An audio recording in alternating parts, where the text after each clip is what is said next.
വർക്കലയിൽ MDMA മലദ്വാരത്തിൽ ഒളിപ്പിച്ച് കടത്താൻ ശ്രമിച്ച 2 യുവാക്കൾ പിടിയിൽ.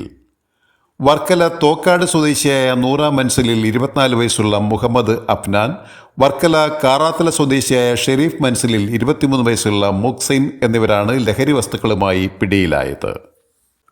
ബാംഗ്ലൂരിൽ നിന്ന് ട്രെയിനിൽ കടത്തിക്കൊണ്ടുവന്ന അതിമാരക ലഹരി വസ്തുവായ MDMAയുമായി 2 യുവാക്കൾ വർക്കല റെയിൽവേ സ്റ്റേഷനിൽ ഇറങ്ങി പ്രതികളുടെ ഇരുചക്ര വാഹനത്തിൽ കയറവേ ജില്ലാ റൂറൽ SP കീഴിൽ പ്രവർത്തിക്കുന്ന ഡാൻസാപ്പ് ടീം വളഞ്ഞ് പിടികൂടി 2 പ്രതികളെയും വർക്കല പോലീസിന് കൈമാറി.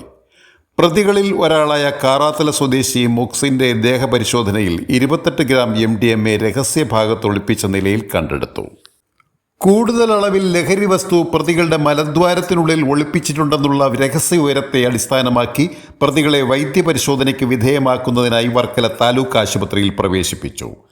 എക്സ്റേ എടുത്തുള്ള പരിശോധനയിൽ നിന്ന് മലദ്വാരത്തിനുള്ളിൽ മയക്കുമരുന്ന് ഒളിപ്പിച്ചത് കണ്ടെത്തി. തുടർന്ന് അത് പുറത്തെടുക്കാനുള്ള ശ്രമങ്ങൾ വർക്കല താലൂക്ക് ആശുപത്രിയിൽ നടന്നെങ്കിലും വിജയിച്ചില്ല. തുടർന്ന് ഇയാളെ തിരുവനന്തപുരം മെഡിക്കൽ കോളേജിലേക്ക് റെഫർ ചെയ്തു. വർക്കല പോലീസ് പ്രതിയെ തിരുവനന്തപുരം മെഡിക്കൽ കോളേജിലേക്ക് കൊണ്ടുപോയി. MDMA കടത്തിയതിന് അഫ്നാന്റെ പേരിൽ ഇതിനു മുമ്പും 2 കേസുകൾ നിലവിലുണ്ട്. ഈ കേസുകളിൽ റിമാൻഡിൽ ആയതിനുശേഷം പ്രതി ജാമ്യത്തിലിറങ്ങിയാണ് വീണ്ടും MDMA കടത്ത് നടത്തിയത്.